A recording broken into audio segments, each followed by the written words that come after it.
Hello horror lovers. అమలాపురంలో ఉంటున్న శివ, విజయ్, కుమార్ అనే ఈ ముగ్గురు అన్నతమ్ముళ్ళు.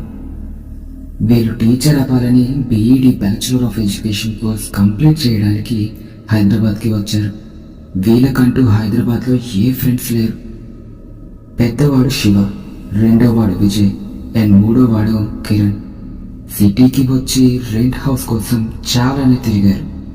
ఎవ్వరూ కూడా బ్యాచులర్స్కి రూమ్స్ ఇవ్వము అని అంటున్నారు తప్ప ఒక్కరు కూడా సరే అని ఒప్పుకోవట్లేదు.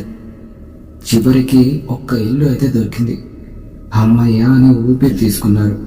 ఇంటి ఓనర్కి చెప్పారు, మేము కోర్స్ చేయడానికి వచ్చాం, మేము ముగ్గురం అన్నతమ్ములమని.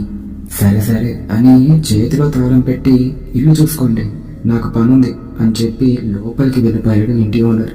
అదేంట్రా, ఇల్లు చూపిస్తాడనుకుంటే తాళం చేతిలో పెట్టి మీరే చూసుకోండి అంటాడు.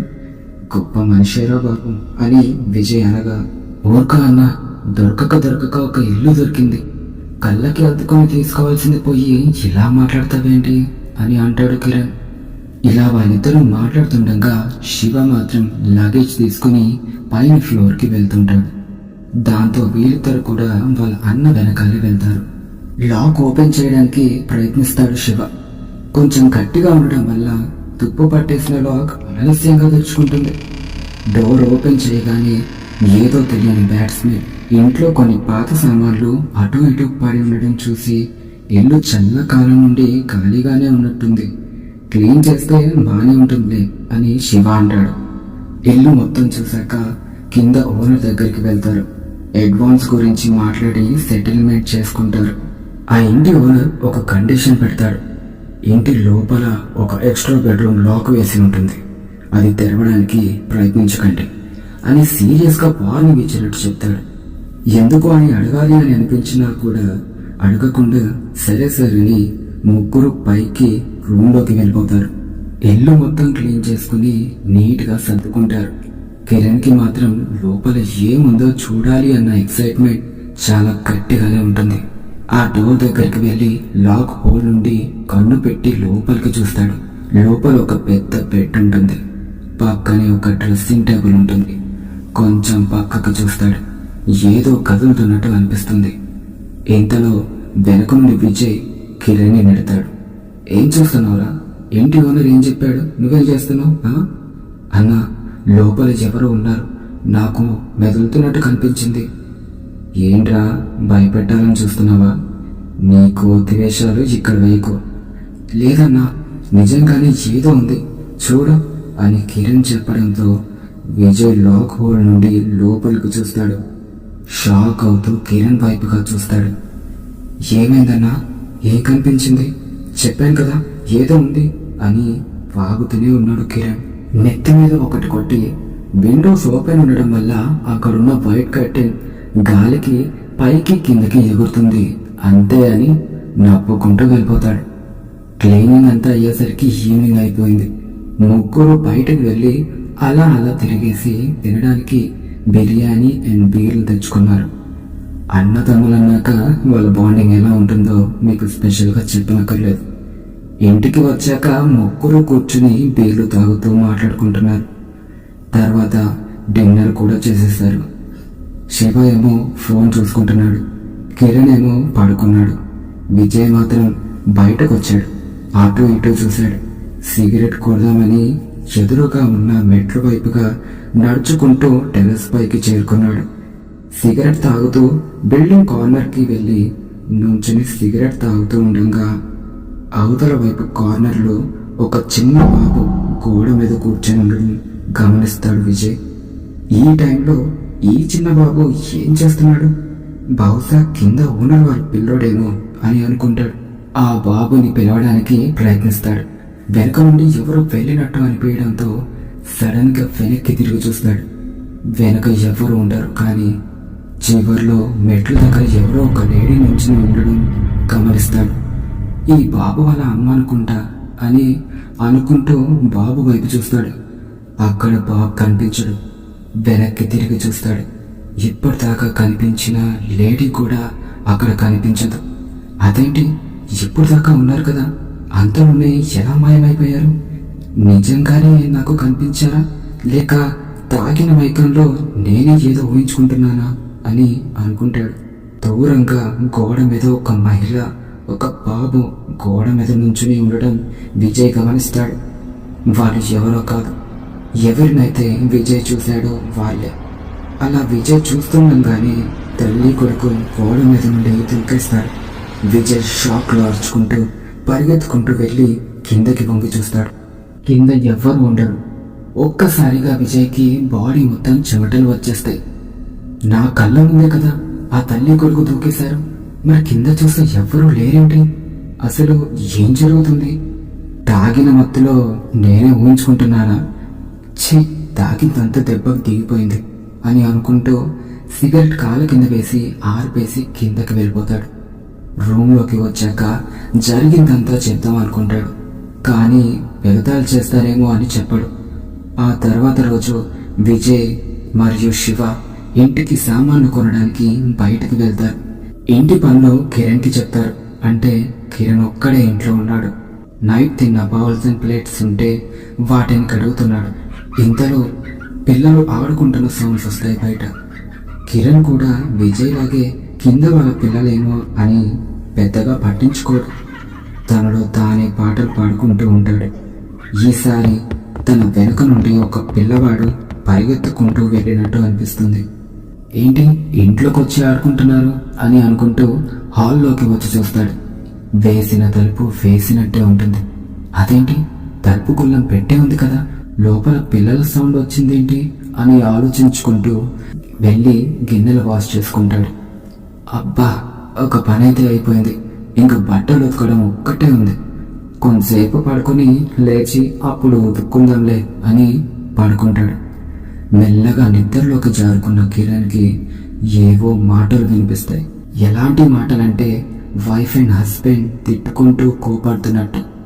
కిరణ్ ముందే నుంచుని పెద్ద పెద్దగా అరుచుకుంటూ తిట్టుకుంటున్నట్టు కిరణ్కి క్లియర్గా తెలుస్తుంది. కళ్ళు తెరవడానికి ఎంత ట్రై చేస్తున్నా కళ్ళు తెరుచుకోవట్లేదు. కాళ్ళు చేతులు కూడా పని చేయట్లేదు. గట్టిగా అరవాలని ఉన్నా నోరు కూడా విప్పలేకపోతున్నాడు. వెంటనే మనసులో హనుమాన్ చాలీసా చదువుకున్నాడు. అప్పుడు కళ్ళు తెరుచుకున్నాయి. లేచి అటు ఇటు చూడడం మొదలెట్టాడు. ఎవ్వరూ లేరు. ఇదంతా కళ నిజమా? నా ముందే ఎవరు ఉన్నట్టు అనిపించింది. ఇప్పుడు చూస్తే ఎవరూ లేరు. కలగంటున్నానా అని అనుకుంటూ టైం చూశాడు. అమ్మో, టైం 11:40 అయిపోతుంది. ఇంకా బట్టలు ఉతకాలి, అన్న వాళ్ళు వచ్చేస్తారు అని అనుకుంటూ లేచి పరిగెడతాడు. బట్టలు తీసి పిండుతాడు వాటర్లో వేసి. వాష్ చేసిన బట్టలు ఆరేయడానికి బాల్కనీలోకి వెళ్ళి ఆరేసి లోపలికి వస్తాడు. పిండిన బట్టలు అటు ఇటు పాడేసి ఉంటాయి. అదేంటి, చెల్ల చెదరై ఉన్నాయి అని అనుకుంటూ మళ్ళీ పిండుతాడు. ఇంతలో ఎవరో తలుపు కొట్టిన సౌండ్ అవుతుంది. అన్నవాళ్ళు వచ్చారేమో అని డోర్ తీయడానికి వెళ్తాడు. తీరా చూస్తే బయట ఎవరు ఉండరు. గాలికి అవ్వండొచ్చులే అని బట్టలు ఉతకడానికి వెళ్ళిపోతాడు. తీరా చూస్తే మళ్ళీ బట్టలన్నీ ఎక్కడ పడితే అక్కడ పడేసి ఉంటాయి.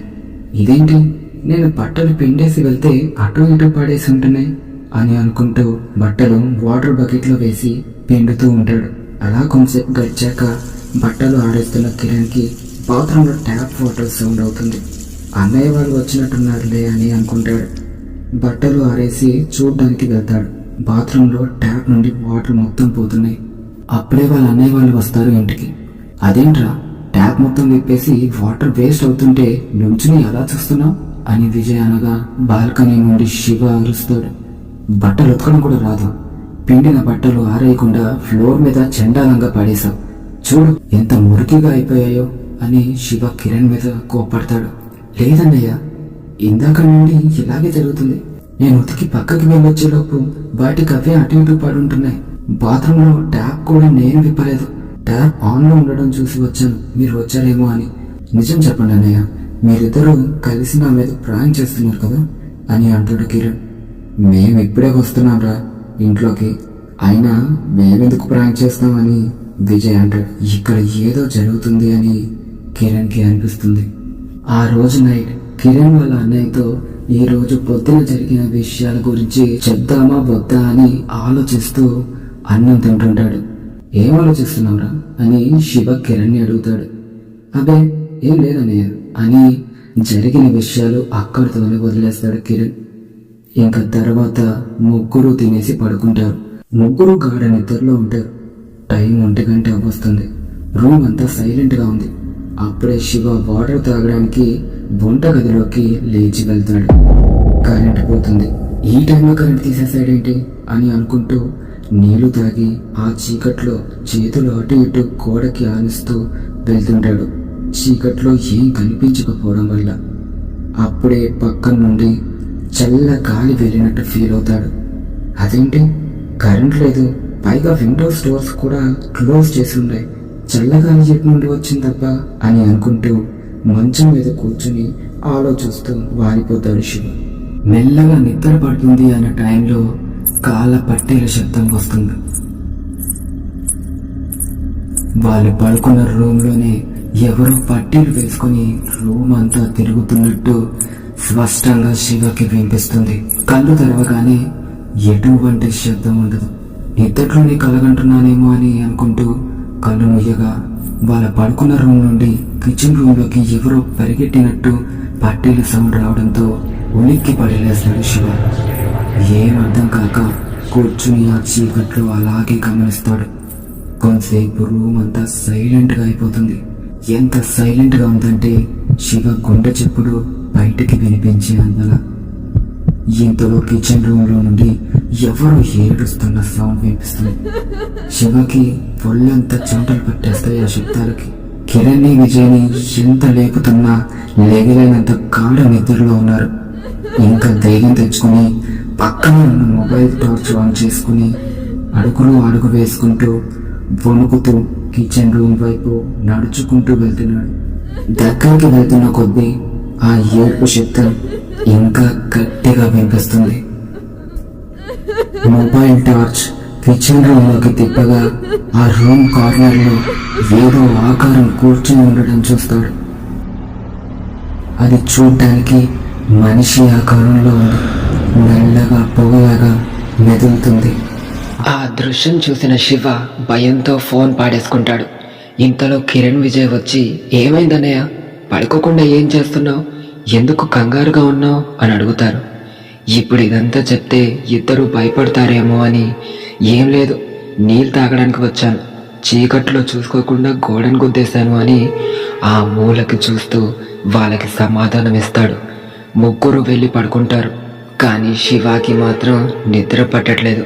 కళ్ళు మూస్తుంటే ఆ నల్లటి ఆకారమే కనిపిస్తుంది. అలా ఆ రోజు నైట్ అంతా నిద్ర లేకుండానే గడిచిపోతుంది శివాకి. చూస్తుండగానే తెల్లారిపోతుంది. నైట్ వల్ల శివాకి జ్వరం వస్తుంది. నైట్ అంతా నిద్ర లేకపోవడంతో ఇంకా పడుకునే ఉంటాడు. ఒకవైపు కోచింగ్ క్లాసెస్కి రెడీ అవుతుంటారు కిరణ్ మరియు విజయ్. అన్నయ్య ఏంటి ఇంకా లేగలేదు, టైం అవుతుందిగా అంటూ కిరణ్ శివాని లేపడానికి ప్రయత్నిస్తాడు. నేను ఈరోజు రాను, మీరు వెళ్ళిపోండి, నాకు కొంచెం నీరసంగా ఉంది అని అంటాడు శివ. అలా అనగానే నుదుటి మీద చెయ్యి పెట్టి చూస్తాడు తమ్ముడు కిరణ్. అవును, అన్నయ్య ఒళ్ళు కాలుతుంది, పద హాస్పిటల్కి వెళ్దాం అని కిరణ్ అనగా, ఏం వద్దు, కొంతసేపు పడుకుంటే అదే సర్దుకుంటుంది, మీరు వెళ్ళండి అని అనడంతో, సరే వచ్చేటప్పుడు టాబ్లెట్స్ తీసుకొస్తాం, జాగ్రత్త అని చెప్పి కొంతసేపటికి వాళ్ళు రెడీ అయ్యి వెళ్ళిపోతారు. చాలాసేపు నిద్రపోతాడు శివ. కొంతసేపటికి నిద్దట్లో ఎవరో మాట్లాడుకుంటున్న శబ్దాలు వినిపిస్తుంటాయి. గాఢ నిద్దట్లో ఉండడం వల్ల శివకి మెలకువ రాదు. కానీ ఆ మాటలు వినిపిస్తూనే ఉన్నాయి. అలాగే వింటున్నాడు. ఒక మగ గొంతు, ఒక ఆడ గొంతు క్లియర్గా వినిపిస్తున్నాయి. ఒకరినొకరు తిట్టుకుంటున్నారు. శివ నిద్దట్లో నుండి మేల్కొంటాడు. ఒళ్ళంతా బ్లాంకెట్ కప్పుకొని ఉన్నాడు. కళ్ళు తెరిచి బ్లాంకెట్ లోపల నుండే చూస్తున్నాడు. హార్ట్ బీట్ పెరిగిపోతుంది. ఎవరు అన్నది శివకి క్లియర్గా కనిపించట్లేదు. ఓన్లీ బ్లాంకెట్ లోపల నుండి శివకి షాడోస్ మాత్రమే కనిపిస్తున్నాయి. కళ్ళ ముందు జరుగుతున్నది నమ్మలేక ఏం చెయ్యాలో అర్థం కాక అలాగే చూస్తున్నాడు. కళ్ళు పెద్దవి చేసి బ్లాంకెట్ తీయాలని ఉన్నా తీయడానికి ధైర్యం రావట్లేదు.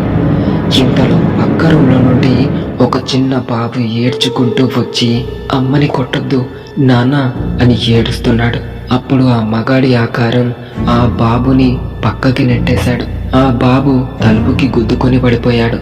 అప్పుడు వెంటనే మగ ఆకారం ఆడ రూపంలో ఉన్న ఆకారాన్ని చెంప మీద కొట్టడం క్లియర్గా కనిపిస్తుంది. కానీ ముఖాలు కనపడట్లేదు. ఇంతలో ఆమె పక్కనే ఉన్న వస్తువు ఏదో తీసుకుని అతడి నెత్తి మీద కొట్టగా అతను అక్కడికక్కడే కుప్పకూలిపోయాడు. ఆ దృశ్యం చూసిన శివ ధైర్యం తెచ్చుకుని ఒక్కసారిగా మీద నుండి బ్లాంకెట్ పక్కకి విసిరేసి అరుస్తాడు. తీరా చూస్తే అక్కడ ఎవ్వరూ ఉండరు. ఆ బాబు, ఆ ఆడ మనిషి, ఆ మగ మనిషి ఎవ్వరూ ఉండరు. అదంతా ఒక కళలాగా అనిపిస్తుంది శివకి. అసలు ఏం జరుగుతుంది? ఎవరు వీళ్ళు? చూడ్డానికి మొగుడు పిల్లల్లా ఉన్నారు, నాకే ఎందుకు కనిపిస్తున్నారు అని అనుకుంటుండగా కిరణ్, విజయ్ వచ్చేశారు. అన్నయ్య, ఇప్పుడు ఎలా ఉంది? టాబ్లెట్స్ తెచ్చాము, ఏమైనా తిని వేసుకుందూరా, లెగు అని విజయ్ అనడంతో శివ లేచి ఫ్రెష్ అప్ అవ్వడానికి వెళ్తాడు. శివాని చూసిన కిరణ్ విజయ్తో ఇలా అంటాడు, అన్నయ్య దేన్నో చూసి భయపడినట్టున్నాడురా. నాకైతే అలాగే అనిపిస్తుంది. మరి నీకేమనిపిస్తుంది? నువ్వు కొంచెం ఓవర్గా థింక్ చేస్తున్నావు అనిపిస్తుంది. వెళ్ళి ముందు వంట సంగతి చూడు, అన్నయ్య తిని టాబ్లెట్ వేసుకుంటాడు అని విజయ్ జవాబిస్తాడు. అలా కొంచెం సమయం గడిచిపోయాక శివ బయటికి వెళ్ళొస్తాను అని చెప్పి బయటికి వెళ్తాడు. ఈవినింగ్ 5:30 అవుతుంది. విజయ్ బాల్కనీలో నుంచి సిగరెట్ తాగుతూ ఉంటాడు. కిరణ్ వచ్చి, ఒరే అన్నయ్య, ఈరోజైనా గిన్నెలు నువ్వు కెడుగురా, నేనే చేస్తున్నాను అని అంటాడు. ఈసారికి నువ్వు కెడిగేరా, రేపు నేను కెడుగుతాలే అని అనగానే కోపంలో వెళ్ళిపోతాడు కిరణ్. తనలో తానే కొనుక్కుంటూ గిన్నెలను కడుగుతాడు. బయటికి వెళ్ళిన శివ ఇంటికి వచ్చేస్తాడు. చేతిలో ఒక పెద్ద కవర్ ఉంటుంది. ఏంటన్నయ్య కవర్లో అని విజయ్ అడుగుతాడు. చూస్తే నాన్ వెజ్ చికెన్ ఉంటుంది, ఇదిగో తీసుకొని కర్రీ చేయండి అని చేతికి ఇస్తాడు. విజయ్ ఆ చికెన్ తీసుకెళ్లి కిరణ్కి ఇచ్చి వండమంటాడు. అప్పటిదాకా ఇంటి పనులన్నీ చేసిన కిరణ్కి ఒక్కసారిగా కోపం వచ్చేస్తుంది. ఏంటన్నయ్య, అన్ని పనులు నేనే చెయ్యాలా? నువ్వు చెయ్యొచ్చు కదా, ఇంటి పనులన్నీ నేనే చేసుకుంటున్నాను, నువ్వు ఎలాగో ఖాళీగానే ఉన్నావు కదా అని కిరణ్ విజయ్తో అనగా శివ ఒక్కసారిగా అరుస్తాడు. ఇప్పుడు వండుతారా లేదా? ఒక్క పని చెప్పినప్పుడు క్వశ్చన్ చేయకుండా చేయడం నేర్చుకోండి. ఏం పనులు చేశావని? సగం సగం పనులే, ఒక పని కరెక్ట్గా చేయడం రాదు అని కిరణ్ని శివాని తిట్టగా కోపంతో బయటికి వెళ్ళిపోతాడు కిరణ్.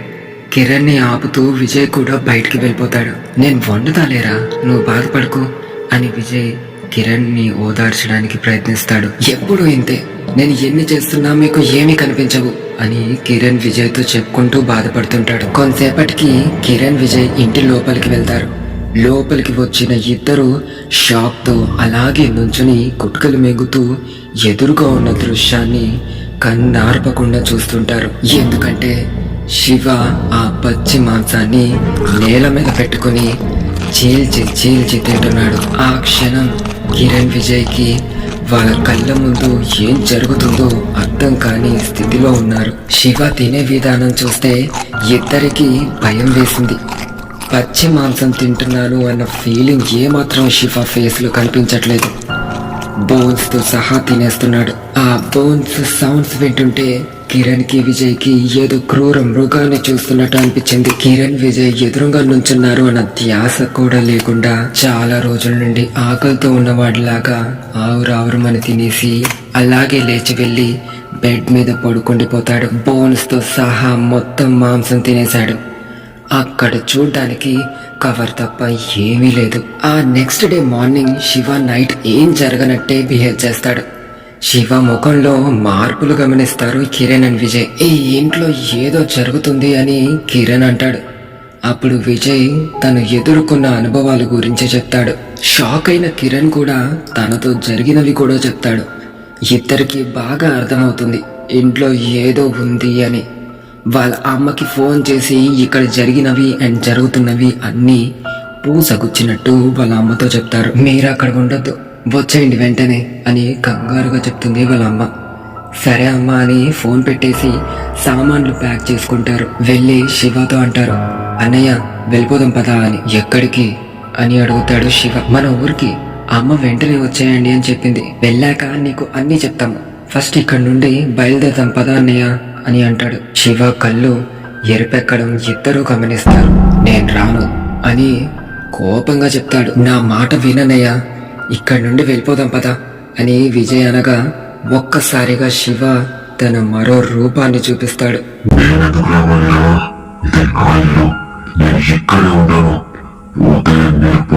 అని గంభీరంగా చెప్పి వెళ్ళిపోతాడు అక్కడి నుండి. విజయ్ మరియు కిరణ్ కి అర్థమైపోతుంది ఇప్పుడు వాళ్ళు చూస్తున్నది వాళ్ళ అన్నయ్య శివాని కాదు అని. వాళ్ళ అమ్మకి ఫోన్ చేసి జరిగింది చెప్తారు. వాళ్ళ అమ్మగారు వెంటనే తనకి తెలిసిన బాబా దగ్గరికి వెళ్ళి ఉన్న పరిస్థితిని చెప్తుంది.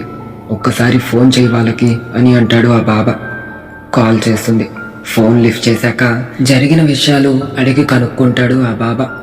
వీడియో కాల్ చేసి రూమ్ చూపించమంటాడు. వీడియో కాల్లో రూమ్ అంతా చూసిన బాబా ఫోన్ తీసుకెళ్లి శివాకి ఇవ్వమంటాడు. ఎలా ఉన్నావు బాబు అని శివాని అడగగా, ఎవరు నువ్వు నాకు తెలీదు అని సమాధానం ఇస్తాడు శివ. నీ పేరేంటి అని అడగగా శివ కోపంతో రగిలిపోతూ, ఎవడ్రా నువ్వు నాకు తెలీదని చెప్తుంటే అర్థం కావట్లేదా? నా పేరు నీకెందుకు అని అంటాడు. సరే తిని ఎవరో తెలుసా నీకు అని వాళ్ళ అమ్మగారిని చూపించి అడుగుతాడు. ఎవరి ముసల్ది నాకు తెలీదు, నన్ను విసిగించకండి అని చెప్పి వెళ్ళిపోతాడు శివ. తల్లి కొడుకులు ముగ్గురు షాక్ అయిపోతారు. మీ అబ్బాయి చాలా ప్రమాదంలో ఉన్నాడు, వెంటనే అక్కడి నుండి ఆ అబ్బాయిని తీసుకెళ్ళకపోతే ప్రాణాలకే ప్రమాదం అని చెప్తాడు ఆ బాబా. ఇంకా కిరణ్ మరియు విజయ్ కూర్చుని ఆలోచిస్తుంటారు, ఎలా తీసుకెళ్ళాలి అన్నయ్యని ఈ ఇంటి నుండి అని. అప్పుడు కిరణ్ కి ఐడియా వస్తుంది. నాన్ వెజ్ లో స్లీపింగ్ టాబ్లెట్స్ కలిపి పెడదాం, అది తిన్న అన్నయ్య నిద్రలోకి జారుకోగానే ఇక్కడ నుండి తీసుకెళ్ళిపోదాం అని చెప్తాడు. మంచి ఐడియా అని అంటాడు విజయ్. అసలు ఈ ఇల్లు గురించి తెలుసుకోవాలి, పద ఇంటి ఓనర్ దగ్గరికి వెళ్ళి అడుగుదాం అని వెళ్ళి ఇంటి ఓనర్కి జరిగిందంతా చెప్తారు. అప్పుడు ఆ ఇంటి ఓనర్ ఇలా అంటాడు, నన్ను క్షమించండి బాబు, మీ దగ్గర ఒక నిజాన్ని దాచాను. ఏ రూమ్ అయితే తెరవడానికి ప్రయత్నించకండి అని చెప్పానో ఆ రూమ్లో హత్య జరిగింది. కొన్ని ఏళ్ల క్రితం ఒక ఫ్యామిలీ ఉండేది. మొగుడు భార్య వాళ్ళ 2 పిల్లలు. రోజు తాగి వచ్చి తనని చాలా కొట్టి హింసించేవాడు. ఇంటి రెంట్, పిల్లల ఫీజులు తానే చూసుకునేది. వాళ్ళ ఆయన సంపాదించిందంతా తాగుడికి ఖర్చు పెట్టేవాడు. ఒకరోజు ఏమైందో ఏమో కానీ పెద్దగా అరుచుకున్నారు. నేను వెళ్ళి చూస్తే పైన రూమ్లో చిన్న బాబు తలుపుకి గుద్దుకున్నట్టు ఆనవాళ్ళు కనిపించాయి. ఫ్లోర్ అంతా రక్తంతో తడిచిపోయింది. పక్కనే తన భర్త తల పగిలి పడి ఉన్నాడు. ఇంటి బయట శబ్దం రావడంతో వెళ్ళి చూశాం. బిల్డింగ్ మీద నుండి ఆ తల్లి 2 కొడుకుతో దూకేసి ప్రాణాలు తీసుకుంది. అంబులెన్స్ కి ఫోన్ చేశాం. వీళ్ళు చనిపోయి చాలా సేపు అవుతుంది అని అన్నారు. ఆ ఘటన తర్వాత ఎవరు కూడా ఆ రూమ్ లోకి రెంట్కి రావట్లేదు. అప్పుడప్పుడు మాకు ఆ భార్య భర్తలు కొట్టుకుంటున్నట్టు అరుచుకుంటున్నట్టు కిందకి చుట్టుపక్కల వాళ్ళకి వినిపిస్తూనే ఉంటాయి. కొన్నిసార్లు బిల్డింగ్ మీద ఆ తల్లి తన బాబుతో నిల్చొని ఉన్నట్టు కూడా చాలా మంది చెప్పారు. ఎవరు రెంట్కి రావట్లేదు అన్న టైంకి ఇన్నాళ్ళకి మీరు వచ్చారు. కనీసం ఎవరన్నా రెంట్కి ఉంటే ఏమన్నా మారుతుందేమో అని అనుకున్నాను, కానీ ఇలా జరుగుతుంది అనుకోలేదు. వెంటనే మీ అన్నయ్యని తీసుకెళ్ళండి అని అంటాడు ఓనర్. అనుకున్నట్టుగానే స్లీపింగ్ టాబ్లెట్స్ కలిపి పెడతారు. నిద్రలోకి జారుకున్న శివని వాళ్ళ ఊరికి తీసుకెళ్ళిపోతారు. తర్వాత ఆ బాబా దగ్గరికి తీసుకెళ్లి చేతికి తాయెత్తు కడతారు. మళ్ళీ శివ నార్మల్గా అవుతాడు. ఆ ఇంటి ఓనర్ కూడా ఖాళీ చేసి వెళ్ళిపోతాడు ఆ ఇల్లుని వదిలేసి. ఈ వీడియో మీకు నచ్చినట్లయితే వెంటనే సబ్స్క్రైబ్ చేసి లైక్, షేర్, కామెంట్ చేసి కింద ఉన్న బెల్ ఐకాన్ని యాక్టివేట్ చేసుకోండి. దీని ద్వారా నేను చేసే ప్రతి వీడియో మీకు నోటిఫికేషన్ ద్వారా మీకు అందుతుంది. మరియు ఇలాంటి వీడియోస్ ఎన్నో చేయడానికి నాకు సపోర్టింగ్గా ఉంటుంది.